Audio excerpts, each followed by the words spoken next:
Olá, estamos de volta para continuar nossos estudos do Evangelho. Mas antes, vamos ver o nosso alerta de Pedro. Sabendo primeiramente isto, que nenhuma profecia das Escrituras é de particular interpretação. Segunda carta de Pedro, capítulo 1, versículo 20. E agora vamos ler a passagem que está nos servindo de tema para esse estudo. Não se turbe o vosso coração. Credes em Deus, crede também em mim. Há muitas moradas na casa de meu pai. Se assim não fosse, já eu vou-lo teria dito, pois me vou para vos preparar o lugar.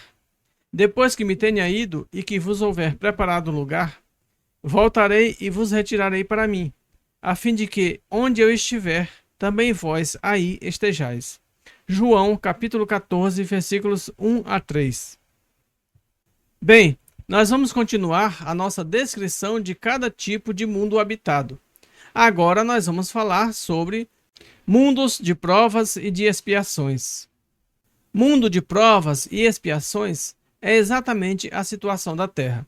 Embora estejamos chegando ao final dessa fase, ainda somos mundo de provas e expiações, entrando agora na fase de transição para outro mundo. Em breve, a Terra será um mundo de regeneração. Mas antes de falar dos mundos de transição, vamos ver as características dos mundos de provas e expiações. Que vos direi dos mundos de expiações que já não saibais? Pois basta observeis o em que habitais. A superioridade da inteligência em grande número de seus habitantes indica que a Terra não é um mundo primitivo, destinado à encarnação dos espíritos que acabaram de sair das mãos do Criador. As qualidades inatas que eles trazem consigo constituem a prova de que já viveram e realizaram certo progresso.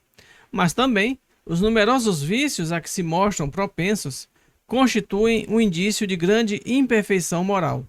Por isso Deus os colocou no mundo ingrato, para expiarem aí suas faltas mediante penoso trabalho e misérias da vida, até que hajam merecido ascender a uma morada mais ditosa.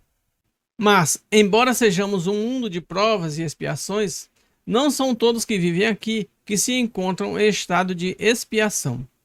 As raças, a que chamais selvagens, são formadas de espíritos que apenas saíram da infância e que na Terra se acham, por assim dizer, em curso de educação, para se desenvolverem pelo contato com espíritos mais adiantados. Vêm depois as raças semicivilizadas, constituídas desses mesmos espíritos em via de progresso. São elas, de certo modo, raças indígenas da Terra, que aí se elevaram pouco a pouco em longos períodos seculares, algumas das quais han podido chegar ao aperfeiçoamento intelectual dos povos mais esclarecidos. Para que ninguém se ofenda, precisamos lembrar que esses textos foram escritos no século XIX, portanto, as informações que existiam eram poucas, as pesquisas mínimas.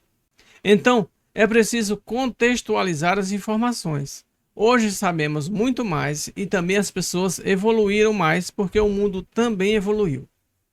Bom, o interessante é que os espíritos que de fato estão em expiação são criaturas estranhas na Terra, porque a Terra ainda é um mundo atrasado em relação ao adiantamento intelectual que esses espíritos já alcançaram. Então, para usar uma palavra mais comum, os espíritos em expiação estão na Terra por necessidade deles e também do planeta. Os espíritos em expiação, se nos podemos exprimir dessa forma, são exóticos na Terra. Já viveram noutros mundos, onde foram excluídos em consequência da sua obstinação no mal, e por se haverem constituído em tais mundos, causa de perturbação para os bons. Tiveram de ser degradados por algum tempo para o meio de espíritos mais atrasados, com a missão de fazer que estes últimos avançassem, pois que levam consigo inteligências desenvolvidas e o germe dos conhecimentos que adquiriram. Daí vem que os espíritos em punição se encontram no seio das raças mais inteligentes. Por isso mesmo, para essas raças são mais amargos os infortúnios da vida.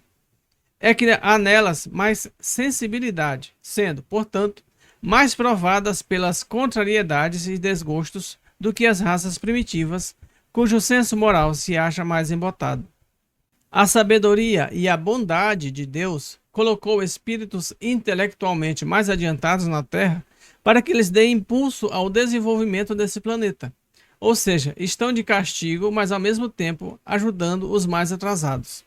A ideia aqui é basicamente igual à que está lá no Gênesis. De certa forma, é como se nós tivéssemos sido expulsos do paraíso.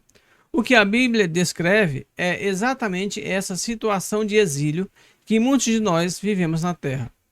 E também podemos fazer uma analogia com as escolas terrenas. Os maus alunos são expulsos da escola. É a mesma ideia aqui. A Terra, consequentemente, oferece um dos tipos de mundos expiatórios, cuja variedade é infinita, mas revelando todos como caráter comum, o servirem de lugar de exílio para espíritos rebeldes à lei de Deus. Esses espíritos têm aí de lutar, ao mesmo tempo, com a perversidade dos homens e com a inclemência da natureza, duplo e árduo trabalho que, simultaneamente, desenvolve as qualidades do coração e as da inteligência. É assim que Deus, em sua bondade, faz que o próprio castigo redunde em proveito do progresso do espírito. Bem, para que este episódio não fique muito grande, nós vamos parar por aqui. No próximo vídeo, continuaremos falando sobre as diferentes categorias de mundos habitados. Dê um like, comente, compartilhe. Muito obrigado e até o próximo vídeo.